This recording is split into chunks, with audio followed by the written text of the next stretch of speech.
Hello, everyone, and welcome to Fresh Take from What Fresh Hell, laughing in the face of motherhood. This is Margaret. And this is Amy, and today we're talking to Ellen Kahn. She's the Senior Director of Programs and Partnerships at the Human Rights Campaign. In her role, Ellen provides national leadership and expertise in public education and advocacy efforts on behalf of LGBTQ youth and families. Ellen has shaped innovative system change work in child welfare, education, and healthcare. She's nationally recognized as an expert on LGBTQ family life and LGBTQ youth. Ellen is also a proud mom of two fabulous teenage daughters. Today, we're going to talk with Ellen about how parents can create a home environment that affirms and accepts LGBTQ children and how to advocate for them in the larger world. Welcome, Ellen. Thank you. I sound so interesting, don't I? Well, we like a good bio. We always say, listen, we set you up for success, but then you got to deliver. Listen, the big bio means we expect big things. Exactly. So since this is Pride Month, we want to talk with you, Ellen, about how we as parents, whether we're straight or gay, can create a home environment that affirms and accepts our LGBTQ children. Can we talk about LGBTQ and what that means and entails for people who might feel less familiar? Sure. So LGBTQ, the acronym is lesbian, gay, bisexual, transgender, queer. Those are identities that many people in our community have and claim, but it's not exhaustive. I mean, there are young people in particular who identify as pansexual, gender queer, gender fluid, all kinds of language that might be newer to some people. But generally speaking, LGBTQ is meant to encompass anybody who is not cisgender, not heterosexual. I also use the term SOGIE quite a bit, which is sexual orientation, gender identity, and expression, SOGIE. And sometimes we're just talking about sexual orientation and gender identity. Generally, for example, every single human being has a sexual orientation and a gender identity and a gender expression. I can get stuck sometimes like, okay, I understand this, but I don't understand pansexual, or I understand non-binary, but I don't understand this. I guess it's kind of not our job as parents to understand so much as it is to support, because it seems to me this conversation is continually evolving. Yes, for sure. Language is evolving. I do a lot of training of folks who are, my age, people who are working in child welfare, or teaching in K through 12 schools, or working in pediatricians' offices. And sometimes I do see a little glazing over when we talk about all the ways in which young people are self-identifying. And it's what I often say is it's not as if young people today have a totally different set of feelings and experiences and attractions that, say, I had 40 or 50 years ago. It's just that there's such a nuanced way of understanding and identifying and, talking about what those things mean. So it's just kind of a more vast language, like a deeper understanding of the complexity of sexuality and gender expression. And what I like to say to folks our age is you don't really have to keep up with the language. You don't have to know every single thing and term and what it means. I think it's just being open and being curious. One of the things we talk a lot about on the podcast is like, how can we widen ourselves? How can we open ourselves up to different experiences? Sometimes we get hung up in this thing of this all seems to be moving very fast. I don't understand it. We're just trying to widen our language to be able to access the experiences our children are having versus like our children are somehow finding something brand new that may or may not be real. Right. Exactly. And it is all real. And I feel like it's a gift for this younger generation that they have it's part of it's, I think, being able to go online. Part of it's that LGBTQ people are so much more visible, generally much more accepted. Even just look at public opinion polling. There's, 70+% of people feel that LGBT people should have full equality, should not ever be fired because of who they are, should be able to raise children, all those kinds of things. So, yeah, it's definitely a different world. A gift for kids, for sure. And also, I think the challenge for some people, but a worthwhile challenge, is finding the gift for ourselves as well. My friend Alexandra Billings, who is transgender, she just did a post with her mother-in-law talking about she is transgender. She and her wife were married probably in the late 80s. And her mother-in-law was somewhat frank in talking about, like, I didn't know what to make of this. I had known this Alexandra before as a different person in my mind. And that she was able to talk about, like, I would have missed the gift of this life of my daughter and the love of her life, spending their lives together and having an amazing existence if I hadn't been able to tick that wideness open enough to have this experience of these two amazing people. Yeah, I think that's really smart. She's really one of my favorite people. She's an incredible speaker. If you find her, Alexandra Billings, you might know her from the show Transparent. I'll put a link to her in the show notes. Yeah, we'll link to her in the show notes. You can find her all over. Yeah, she's fantastic. I think, one of the things I hear from parents pretty often, and I talk about this, is I think that for most parents, we have some idea from the time our children come into our lives of sort of what the future might hold for them. We typically, if we give birth or adopt a child who has a female anatomy, we sort of have this idea she'll grow up to marry a man, have children, have this kind of life.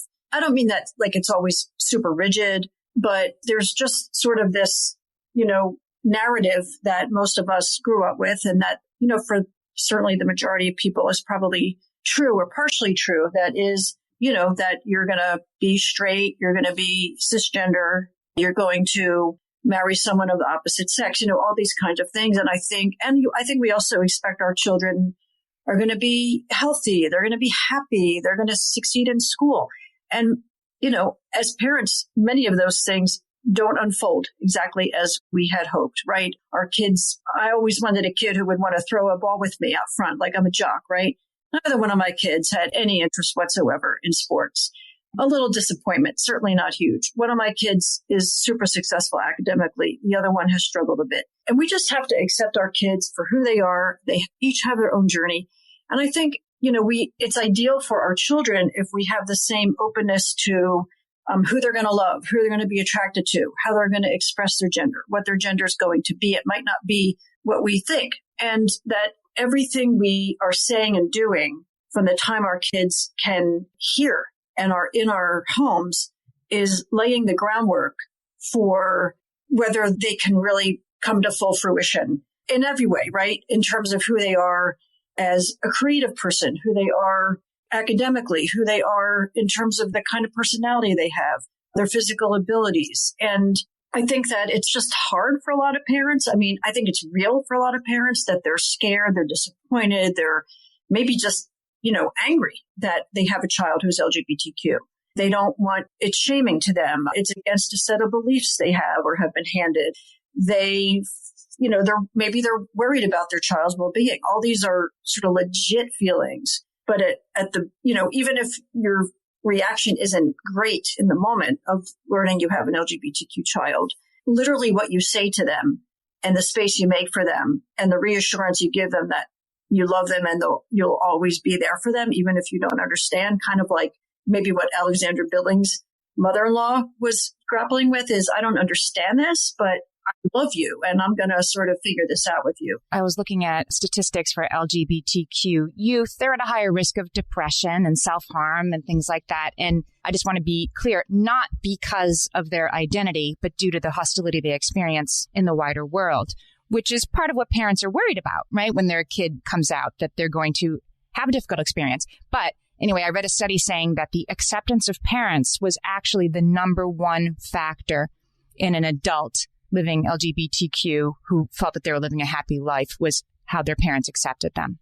So it's absolutely crucial. Yeah. I mean, there's a ton of science around this. I mean, yes, I think most level-headed people would say it's a kind of a no-brainer, right? That if you support your kid's going to do better. But lucky us, we have decades of peer-reviewed research to back up that wonderful instinct of ours, that wonderful sort of sense of what parenting means. And it is, it's when kids are like our kids, LGBTQ kids, even in this moment where we've made so much progress socially and politically, and we've got, celebrities and elected officials and athletes who are out proud LGBTQ folks, young people are going through sort of some inner turmoil. Even when their parents and their families are pretty open and accepting, what's just happening developmentally when you're 8, 10, 12, 14 years old is not affected so much by the fact that, many leading corporations would be happy to hire you. Right. That's not your number one factor when you're 9. Yes. It's a long game. It's like,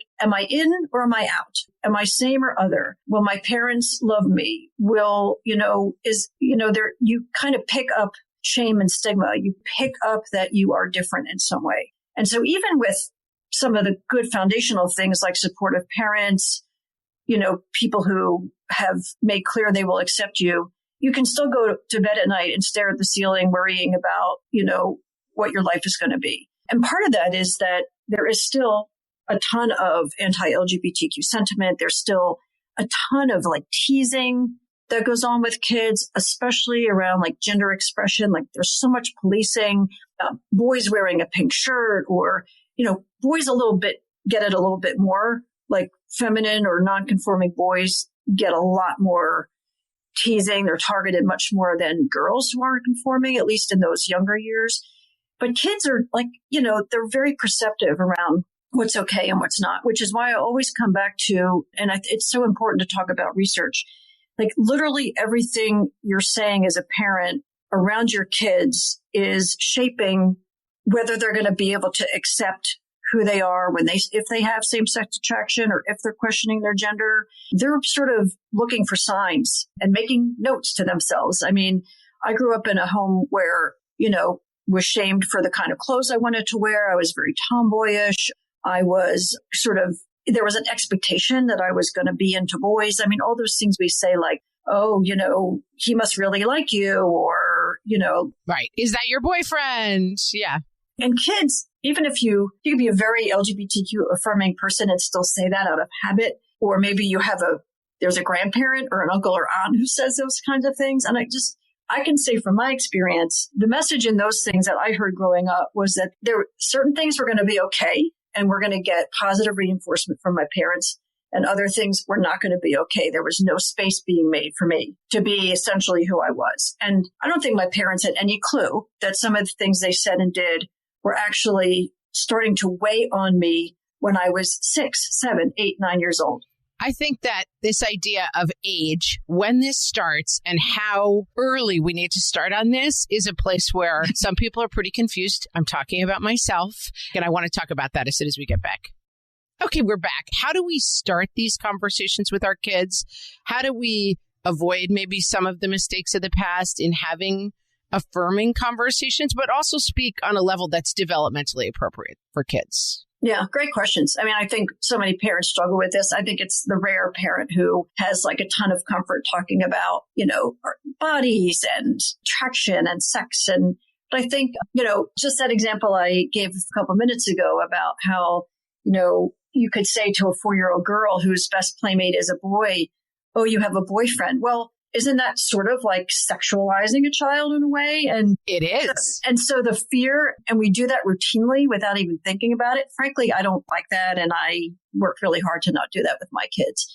But somehow that doesn't really make people uncomfortable. So let's say you have books in your kids' room or your playroom that include some of the really cute books that have a 2-mom or 2-dad family, right?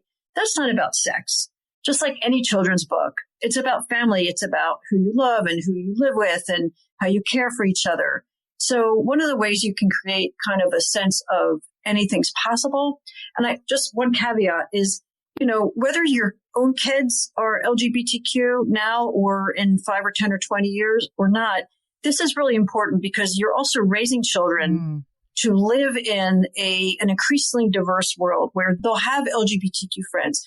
They'll work in stores and in restaurants and in companies that expect you to be comfortable in a diverse environment. Hopefully the upstanders when a kid gets bullied, not one of the bullies. So you're planting seeds not only so that if you happen to have a kid who's LGBTQ, they're getting those early messages that it's okay, but your straight or cis kids will be getting messages that we really see everyone as equal and important and valued. And it's okay to be LGBTQ. I mean, because I think so many of the kids who are sort of bullying and teasing me and continue to do that today, they got messages in their homes and maybe at their church or in their summer camp or wherever, that being gay is not cool. And yes, you can tease the gay kids or, so I think, you're also cultivating the kind of social and emotional skills in your children that make them good friends to LGBTQ kids and make them good citizens And good citizens to all people, too. I mean, listen, if your kid is bullying someone because they think they're an other, that's a problem. Yeah, I was just going to say, so, part of planting those seeds is thinking about, you have books that have different kinds of families, different kinds of characters, or we have a program called Welcoming Schools, and the website welcomingschools.org has amazing book lists for kids of different ages and stages across K through 12, but like a deep emphasis on the K through 5. So lots of books for younger children. This is just, again, like exposing your kids, whether it's stories about kids who are from different backgrounds, cultures, just coming to the country, kids who are Black, brown, kids with different abilities and experiences. Like, have those books in your house, and it just says to your kid, these are all possible ways of being in a family. These are all possible ways of, who you might live with, how you might express yourself. And things like that, I think, when you're watching television with your children and there are gay characters or trans characters, or there's anti-LGBTQ sentiment expressed, you're going to make a teachable moment out of that. You're going to say, hey, I really like how these two people really took care of one another. Or, oh, do you have any gay friends at school? Just use it as a way to have a conversation with your kids. Sometimes not the bullying, but the lack of support and the disdain might come from our own extended families. And I wanted to talk about, if you're a parent of an LGBTQ kid who is coming out, for the parent, there's kind of your own coming out experience in a way, right? And I have seen it expressed, this sort of like, okay, you can be who you are, but can you tone it down in front of grandpa because I don't want to get into it? That's maybe not the best approach. Like, how do we support a parent who's in that situation where the extended family is a problem? Yeah, it's really tough. For me, I would think at the center of those decisions is what's going to help my kid, be okay. How do I reduce or eliminate toxicity, stress? I think it's reasonable that when a child first discloses who they are, that a grandparent or a family friend or even a parent struggles a little bit. But there's a difference between struggling and having, a private conversation in your bedroom between the parents when the kid's asleep to say, I'm trying really hard here. I'm really having trouble with this. What do you think? Do you think we should maybe find a support group? Or, do you, is there someone we could talk to? Or why do you think this is so hard for me? But you're not doing that in front of the kid, right? Like parents and grandparents and other family members, find the right space to talk about what's hard. Maybe you need a good cry. That's okay. It's just literally what you're saying to your child and what you're doing in front of your child is important. They're like what they're hearing with their little ears and what they're seeing with their little eyes and what they're feeling with their little heart is really important. And I think it's a journey. I think that, a lot of parents and grandparents are initially, rejecting or afraid. Maybe they do worry that their child's not going to have a happy life. Depends on where they get their information and what they believe, right, and who they know, right? I mean, maybe they don't know a trans person. Maybe they don't know a bisexual person. Maybe they don't know a lesbian. So they're just thinking the worst. And I think many, many folks move along. I think it's rare that a parent or a grandparent literally gets stuck in that place of, I can't do this, or, being gay is a sin, or whatever that reaction is. And there's a little time, there are lots of resources, there's lots of support, and you have to, decide what's your patience here. If grandma's coming over or lives with you and they refuse to use your kid's pronoun, or they, shame your kid, it's really tough. But I have seen parents draw a really hard line and say, you know what, we're not coming home for Thanksgiving this year. You're not coming over every Friday night anymore until you accept my child for who he is, for who they are. I've seen families, have to really restructure themselves. But more often, I see families move into a place of acceptance and love. And I think part of the work of the immediate family, we were talking to Susan Katzmiller about interfaith families, which I think have a lot of some of these same issues. And we have some special needs stuff going on with our families, some of the same issues, right? I don't believe that. That's not a real thing. That's outside of our understanding. The thing that's going on with your kid is real, whether it's an illness, a special need, a different faith. And she talked about the idea of a sacred circle and creating a sacred circle around your immediate family.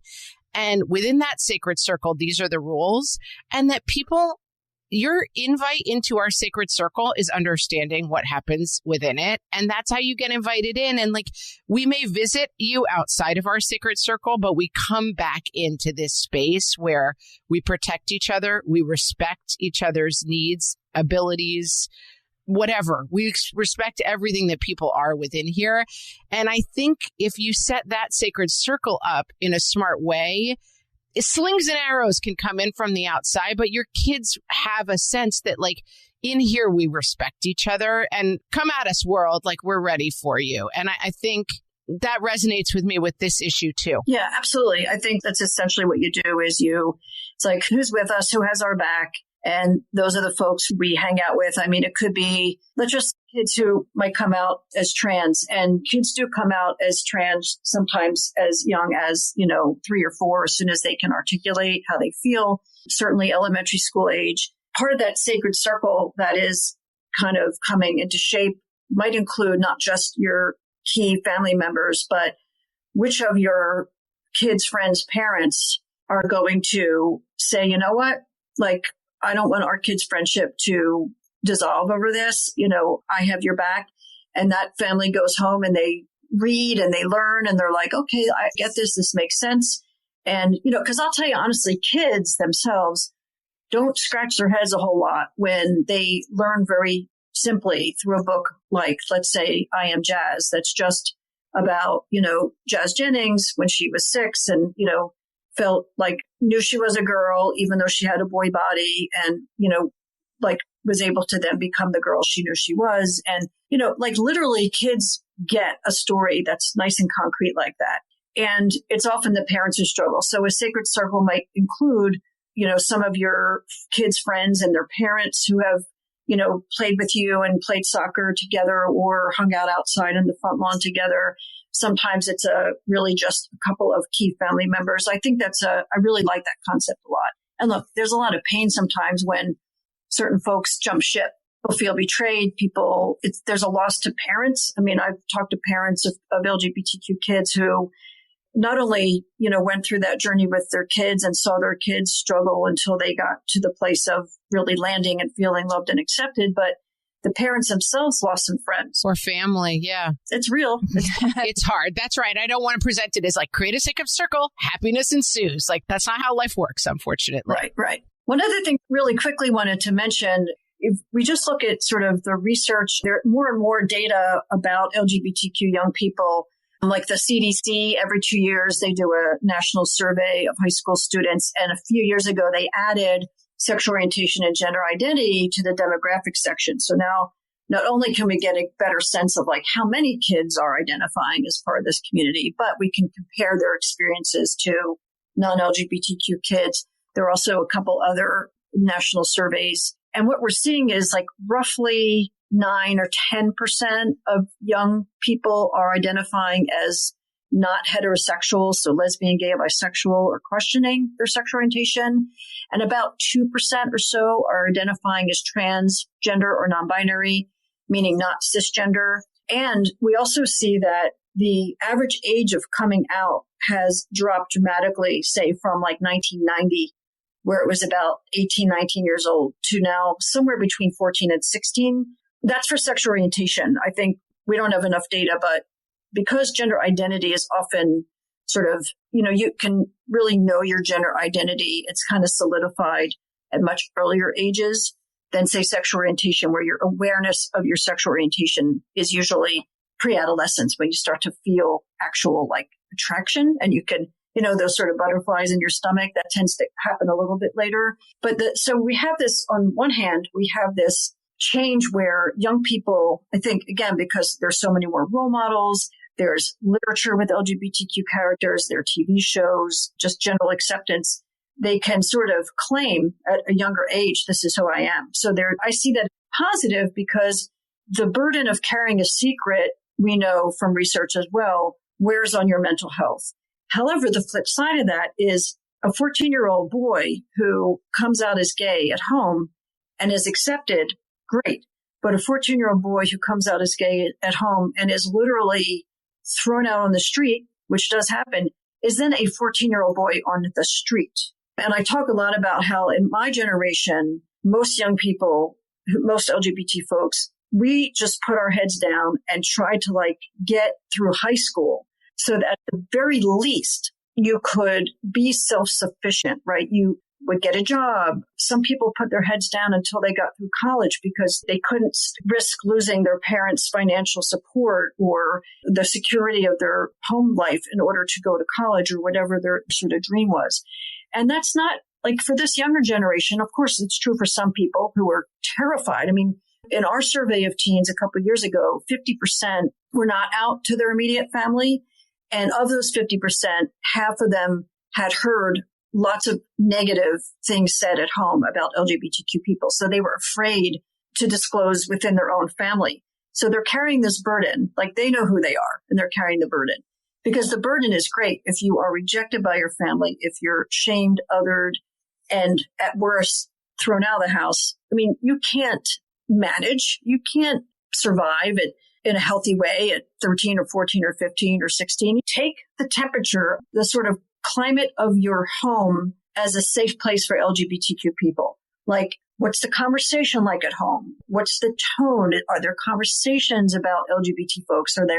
Do you talk to your children openly about all the different ways you might feel? I used to say to my kids, I'm a lesbian. I was tuned into this in a way that most non-LGBT parents might not be. But I would say, when you grow up and you love someone, right? Or if you get married or, things that are not about assuming you're going to be heterosexual, not about assuming you're going to have certain likes and dislikes. So even just that kind of language is, again, creating a home that sees all possibilities for young people and doesn't put kids into this sort of rigid, trajectory of life. You're going to be this way, act this way, wear these clothes, like these things, like these people, marry these people. Because you don't necessarily know if you have an LGBTQ person living in your house. You do not know. Let's take a break and we'll come back and explore that a little bit further.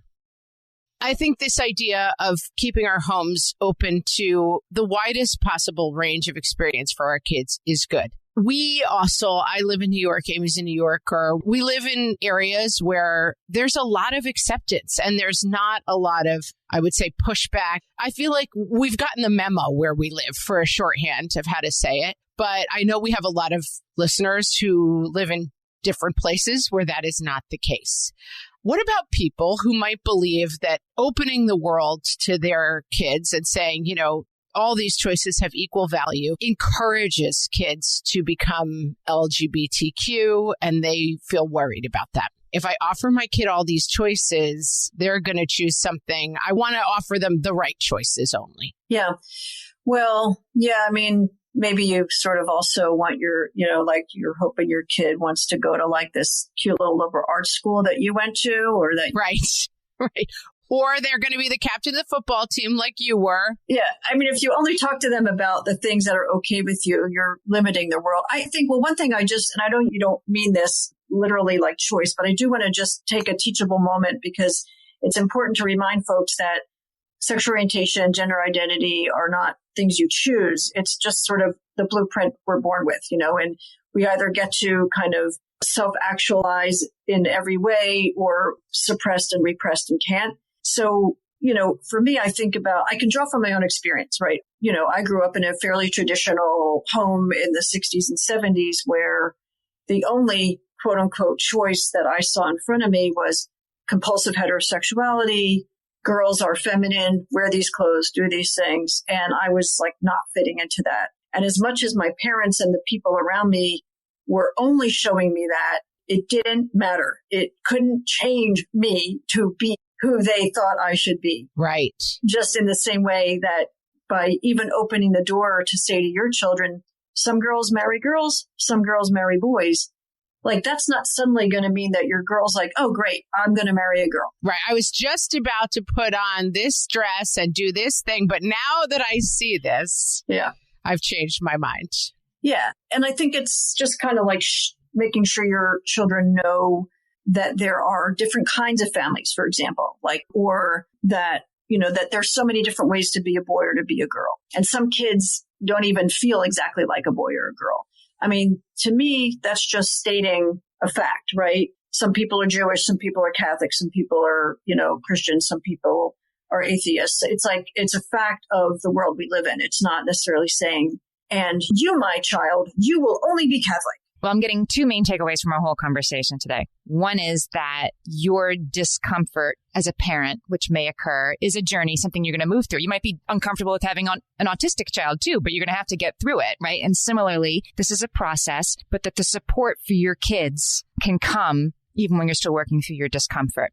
You don't have to get okay with it before you protect them. Yeah. I mean, if you say to your kid, like, you caught me off guard, I'm not sure I totally understand, but I love you. I'm here for you. Like, to say that is literally something that could save your kid's life, to just get that much out of your mouth. And that's the other takeaway I had from this, is that, we can fear that the world won't be kind or easy on our children who are different, but it is our parental words and actions that are the best line of defense. We're going to protect them the most from the things we fear if we support them. Yes. And I love that you just said that, because for all your listeners who have younger kids, I think we all worry, like, if I have a child who has a physical disability or has a learning challenge or whatever the case might be, like, we worry that our children are not going to be loved or supported or safe. Well, all of us have the ultimate responsibility to raise our children to be nice, kind children, right? So that if my kid is bi or trans or lesbian or queer or gender fluid or whatever, and your kid is not, but was raised to be kind to all people and raised in a family where there was no patience for anti-LGBTQ name calling, or, that's creating a better world for my kid. So, it's all of us together chiseling away at the reason parents are fearful. Let's just not raise bullies anymore. And I know schools are doing a lot more. I'm not saying people literally raise bullies, but I think when we interrupt some of those behaviors in our kids, it helps. I know schools more and more are really trying to address, all kinds of bias-based bullying, including anti-LGBTQ bias, including bias about race or other things. So, I think we all can do that for one another's kids. Can you point us to some resources, places people can go? They've heard our conversation and they're like, I want to dig a little deeper on this. Yeah. Well, for folks who are listening who have a kid who, maybe you're observing something or the kid has shared something and they are either already identifying as LGBTQ or they've shared something about their sexual orientation, gender identity, makes you think they might be. PFLAG.org is a national organization that has tons of chapters, parents of LGBTQ kids, and they have support groups and they're just great resources. There's also this huge Facebook group called Serendipity Doodah /Mama Bears, and it's 20,000+, mostly moms of LGBTQ kids who share online. It's gorgeous. It's a beautiful slice of humanity to see how these parents share with one another, support each other. Some folks come into that just starting their journey and terrified, and they take a risk and they're vulnerable and they say, I don't understand. My 17-year-old child is telling me they're trans. I don't understand. I'm scared. And then, 2 months later, they've just gained so much wisdom and support and insight. And so that's a resource. There are a ton of books. I mentioned Welcoming Schools, which has a lot of resources for parents, especially of younger kids. And if you have younger kids, Welcoming Schools is like a kind of program you would hope that your kid's own school principal would say, wow, we need this in our school. So in addition to things like book lists and like frequently asked questions, program itself is a really great program for schools. I think those are some of the things that come to mind right away. Awesome. And we'll link to all of those. Yeah. And Ellen, tell us where we can find you on the internet. Oh, I can't tell you that. No, I'm kidding. No, tell us where we can find you right now. If we have muffins we want to bring to your house. I love that. Well, I work at the Human Rights Campaign, and you can find me. There's information about me on the Human Rights Campaign website. I'm not a big social media user, but I am on Facebook. That's about it. Okay. We'll find you there. One and done. Well, thanks so much for talking to us today. This was such a great conversation. Thank you, Ellen. It was my pleasure. I really enjoyed it.